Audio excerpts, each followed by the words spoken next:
Alors, ce sont des images qui choquent. La compatriote Alexandra, congolaise, fille unique, disparue depuis le 2 octobre, puis retrouvée autour la semaine d'après, morte finalement, dans la ville de Trois-Rivières, au Québec, Canada. Sa maman, elle était fille unique, 21 ans, partie au Canada à 19 ans. Je vais vous montrer d'abord des images choquantes, n'est-ce pas? Des images choquantes d'une mère qui pleure sa fille unique, qui pleure son unique espoir. Et après, je vais vous donner mon analyse. Ça ne va pas être l'analyse forcément qui va plaire, mais ici, je vais interpeller les parents africains sur des réalités, sur ce qu'on ne dit pas forcément, n'est-ce pas, aux autres lorsque on arrive en Occident, en Amérique du Nord particulièrement, avec cette vie qui est assez violente quand même. Donc, regardez d'abord ces images de cette maman, c'est notre manière à nous de rendre hommage. Et puis, on se retrouve juste derrière. Je m'appelle Rosemine, je suis congolaise d'origine vivant à Kinshasa. Je suis la maman d'Alexandra, une congolaise vivant au Canada, à Québec, précisément dans la ville des Trois-Rivières, où elle est étudiante à l'université et elle combine avec un job étudiant. Je fais cette vidéo parce que ma fille est introuvable. Introuvable depuis le mercredi. Alors, vous avez regardé donc les cris donc, de la maman. Ça, c'était avant qu'on nous retrouve. Et on va dire merci à tous les médias, aux médias qui ont pris la chose à cœur. Les médias ont relayé, vous avez vu pas mal de titres aussi, qui sont juste après, n'est-ce pas, les pleurs de la maman. Le Canada aussi a mis de grands moyens. C'était de grandes recherches, la police, véhicules de police, hélicoptères. C'était de grands moyens. Finalement, c'est le corps qui a été retrouvé malheureusement. Parce que la fille a disparu le 2, qui devrait être un mercredi, si je ne me trompe pas. Et la maman dit que jusqu'à la nuit de vendredi à samedi, son WhatsApp passait encore. Bon, je pars de ce cas pour parler des autres cas. Vous savez, nous ne le savons pas assez. La majorité d'âge, c'est 19 ans dans beaucoup de pays. En Occident, 18 ans en Occident, dans beaucoup de pays, et 21 ans dans beaucoup de pays en Afrique. Certains pays ont l'âge de la majorité chez les filles et différente chez les hommes. Mais il faut savoir que même à 21 ans, on reste un enfant. Surtout lorsqu'on a quitté l'Afrique et on est arrivé en Occident. Moi, j'ai eu la chance, n'est-ce pas, je parle souvent beaucoup de moi, mais j'ai eu la chance d'arriver en Occident suffisamment âgé. J'avais déjà quand même 30 ans. Ce qui fait que les réalités, je suis venu quand même étant mature. Il y avait quand même une certaine maturité. Vous devez savoir que lorsque vous envoyez vos enfants, surtout seuls, et c'est surtout ce cas-là, parce que Alexandra, fille unique de sa mère, est arrivée à 19 ans. Sa maman explique dans d'autres vidéos que je n'ai pas envie de publier, vous pouvez les trouver ailleurs, que c'est sa fille unique. Elle a d'abord fait les études en Afrique du Sud, après elle a fait beaucoup d'autres établissements, beaucoup d'autres pays. Finalement, elle est allée au Canada à 19 ans. Elle est donc au Canada depuis 2 ans seulement. Bon, je ne veux pas dire que c'est son cas à elle, mais je vais vous dire que le rythme de vie en Occident est que la vie va extrêmement vite. La vitesse, elle est énorme, c'est violent. Et du coup, si tu n'es pas adapté à ça, si tu n'as pas quelqu'un qui te tient la main, quelqu'un qui est là pour te dire que, attention, voilà ce qu'il faut faire, là il y a le feu est rouge, attends qu'il passe au vert avant que tu ne traverses. Et même quand tu commences à t'adapter au rythme de la vie, à un niveau, on te dit que non, attention, ralentis, le feu il est rouge, attends d'abord qu'il passe au vert et tout. Tu ne vas pas forcément comprendre ces réalités-là. Il y a en Amérique une drogue qui est légale. C'est-à-dire que tu arrives, on te dit que les drogues sont interdites en Afrique carrément, toutes les drogues confondues. Mais en Amérique, il y a une drogue qui est légale. C'est-à-dire qu'on peut la prendre. En fonction des détails, il y en a même plusieurs types de drogues qui sont légales. Alors, je vous raconter l'histoire ici de... Il y a une jeune américaine, basketteuse, qui donc justement dans le système de drogue légale en Amérique a donc pris certaines drogues, a mis dans son sac, les fumait et allait à une compétition internationale. Elle devait, dans son vol, elle devait traverser la Russie. Elle va à l'aéroport en Russie, on l'a arrêtée. Parce que dans le sac, on a vu la drogue. Cette drogue qui est légale en Amérique n'est pas légale en Russie. On l'a arrêtée, elle allait en prison et tout. Souvenez-vous, allez faire les recherches, ça fait pas peut-être 6 mois. Et finalement, puisqu'elle allait en prison, sa famille a commencé à s'inquiéter. Le gouvernement russe a demandé que si vous voulez qu'on la libère, il faut qu'il y ait échange de prisonniers. Finalement, l'Amérique était obligée de libérer un brigand russe pour faire l'échange avec elle. L'échange se fait dans un aéroport, un peu comme on voit dans les films là. Vous voyez, ce sont des choses qui n'existent pas en Afrique. Les drogues qui sont consommées en Afrique, toutes sont interdites.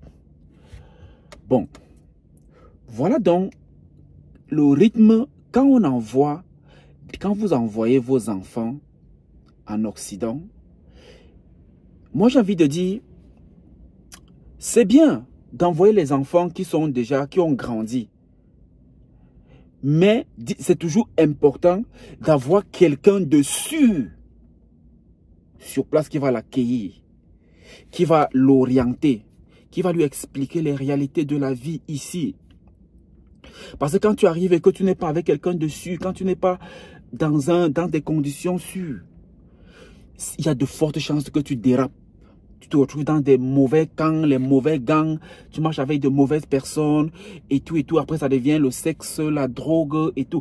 Regardez, je prends un autre exemple. Regardez notre Brenda National. Vous savez ce qui s'est passé avec elle en Amérique.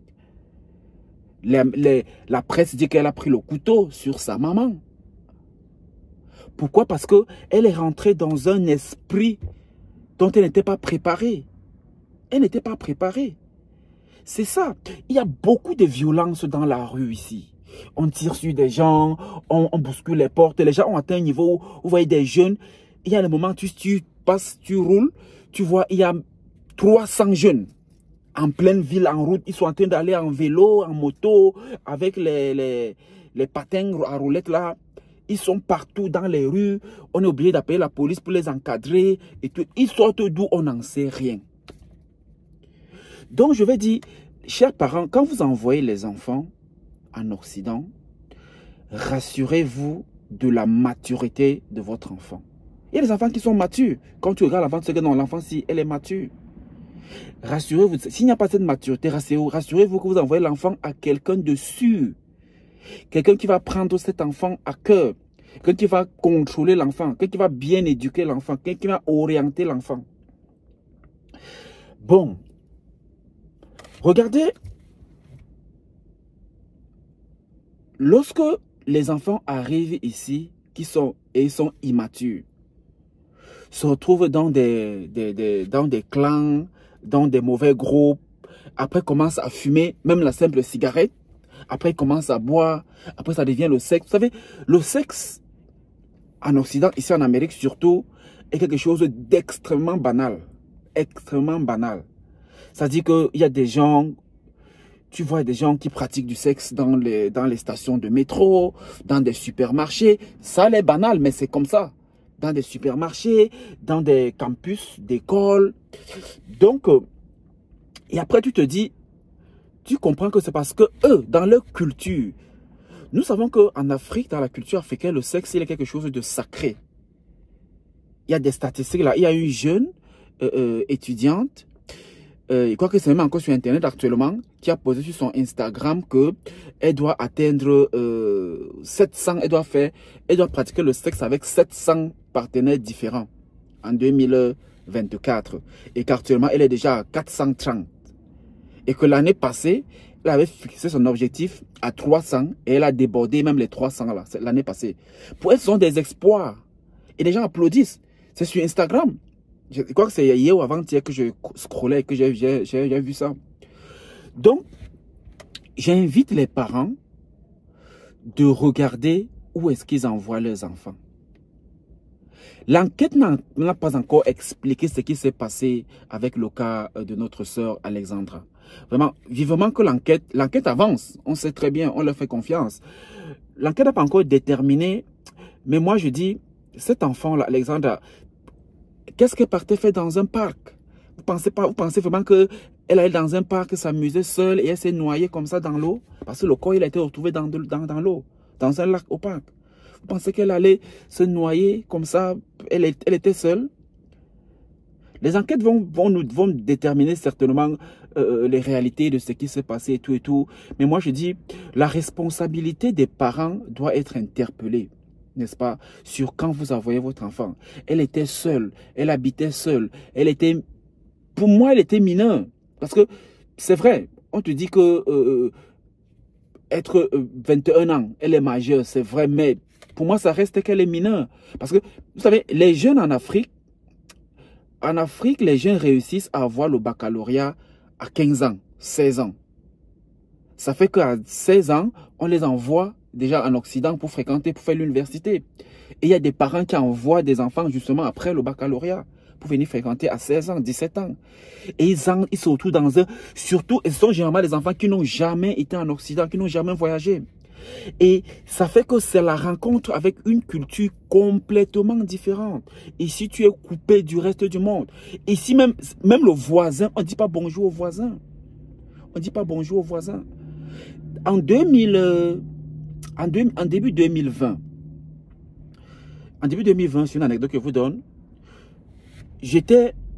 Pendant qu'il y avait le Covid, les gens ne sortaient pas et moi je travaillais. Je suis arrivé à mon lieu de service un jour, il n'y avait pas grand chose à faire. Et puis je me baladais, je suis sorti du portail, c'était sur la route. C'était dans un quartier résident. J'étais là en train de marcher devant les portes des gens. Donc j'avançais, je fais les allers-retours, je suis au téléphone, je manipule, je parle au téléphone, j'avance doucement, je fais mes 100 pas. Comment on dit, on fait les 100 pas. Après quelques minutes, je vois la voiture de la police qui arrive. La police gare, juste à quelques mètres de moi. Et puis la police, il descend, c'était un policier et une fille aussi, une femme, un homme et une femme. Il m'appelle. Il me demande qu'est-ce que je fais là. I was like, what's going on? J'étais étonné. J'ai dit, mais après, c'est vrai que j'avais commencé à regarder quelques vidéos sur internet pour voir comment la police se comporte et comment les gens font. Après, je leur ai dit non, je suis là, je travaille là, juste en face. Et puis, je suis juste en train de marcher, je prends de l'air. Ils ont dit que, est-ce qu'on peut t'identifier? Il dit, ok. Mon véhicule est garé juste en face. C'est là où il y a mon sac avec mon portefeuille et tout. On est allé à mon véhicule. J'ai pris ma carte d'identité, je leur ai donné. Ils ont regardé et tout et tout. Ils sont allés avec la carte dans leur voiture pour taper mon nom, mes informations sur leur machine. Vous savez, les voitures des policiers, ils sont comme des bureaux, il y a les machines, ils ont vérifié. Puis ils sont revenus me donner ma carte. On dit que ça va. Je leur ai demandé que c'est quoi le problème. Ils me disent qu'en fait, il y a des voisins qui ont appelé la police, qu'ils ont vu quelqu'un inconnu qui circule devant leur porte plusieurs fois. Et voilà la raison suffisante pour appeler la police. J'ai dit, ah ok, je travaille là en face, j'ai juste traversé. Ils ont traversé, ils sont allés sonner, ils sont entrés, ils ont trouvé mes collègues, ils ont demandé à rencontrer un responsable. Le responsable est venu, ils ont dit que vous connaissez ce monsieur. On dit oui, il travaille avec nous, il est là, on n'a rien à faire. Voilà ses amis qui sont assis en train de jouer aux cartes et tout. Donc lui, il a préféré sortir prendre des laits. Ils ont dit, ah ok, ça va, c'est bon. Parce que les voisins ont appelé, oui, on ne le connaît pas, on ne le voit pas ici. Oui, on ne me voit pas ici, c'est normal, moi je ne travaille pas ici. Je n'habite pas ici, je veux dire. Quand j'arrive, je gare, j'entre dans la barrière, je ressors, je referme et tout. Donc c'est pour vous montrer les réalités qui ne sont pas les nôtres. Et elles existent. Ce n'est pas la même chose avec nous. Donc quand tu es face à de telles réalités, confronté à ça, tu peux être traumatisé. Tu peux être traumatisé carrément. Donc je dis, il va falloir que, lorsque vraiment j'implore nos parents en Afrique, lorsque on a des enfants brillants, lorsqu'on a des enfants qu'on va envoyer en Occident, il faut jauger la maturité de l'enfant. Jauger sa maturité. 2, si l'enfant n'est pas assez mature et qu'on veut l'envoyer, regardez la personne qui va l'accueillir. Mais je vous rappelle qu'à plus de 80%, on les envoie généralement comme ça, là, parce qu'il y a un parent qui a un peu d'argent, qui est riche en Afrique, là, il envoie, il paye l'école, il paye la maison, une chambre, il paye 1 an, il paye. Il croit que l'argent va résoudre le problème. L'argent ne va rien résoudre du tout. Mais alors, rien du tout. L'argent ne résout pas les problèmes ici. Tu vas commencer, et généralement quand ils arrivent ici, ils font ce qu'on appelle de la colocation. C'est-à-dire qu'ils habitent ensemble dans une même chambre. La même chambre, ils ont chacun son lit. Il y a un lit à gauche, un lit à droite. Oui, les gens font ça ici. D'autres, c'est dans une même maison, il y a un salon, et puis il y a des chambres, et chacune a sa chambre. Et dans les chambres, ils sont encore peut-être 2 ou 3 par chambre. Ils ont un même salon commun, où il y a le frigo, la cuisine et tout. Donc ils se retrouvent là au salon parfois pour boire des bières. Et ça fait comment? Ça fait que de temps en temps, donc, ici, il y a des sorties. On sort aujourd'hui, même si toi tu es une fille calme, bien éduquée et tout, au début quand on sort, on va demander, tu vas dire que non, moi je ne sors pas, c'est pas dans mon éducation. Ça ne va pas tenir 1 an. Parce qu'ils sortent chaque week-end, voire même parfois le mercredi, le vendredi, le samedi, le dimanche. Tu vas tenir un peu, mais après ça, tu ne vas pas tenir longtemps. On va chaque fois aussi te laisser seul et puis tu vas finir par essayer un jour, après 2 jours, après tu vas prendre le goût, après tu vas fumer, après tu vas boire, après tu vas te trouver dans des histoires compliquées. Et les affaires de trafic d'organes humains, là, ça existe aussi, malheureusement, ici.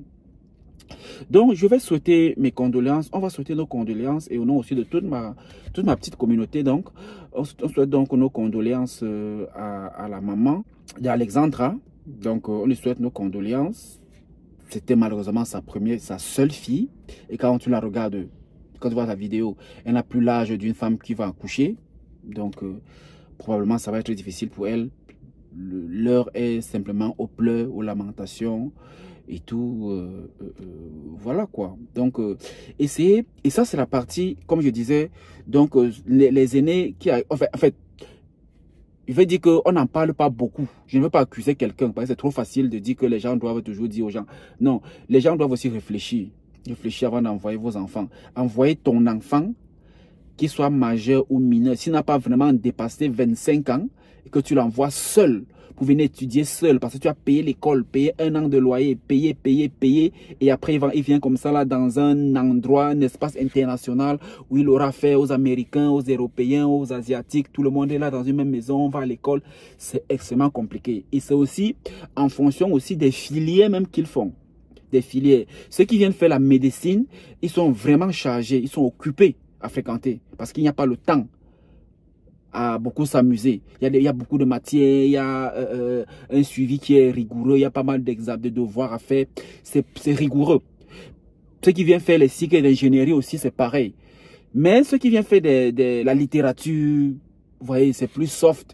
Ils ont plus de temps à faire la fête et tout. Donc maintenant, c'est à chacun d'être responsable et d'éviter, n'est-ce pas, de se retrouver entre, n'est-ce pas, des dents de loup.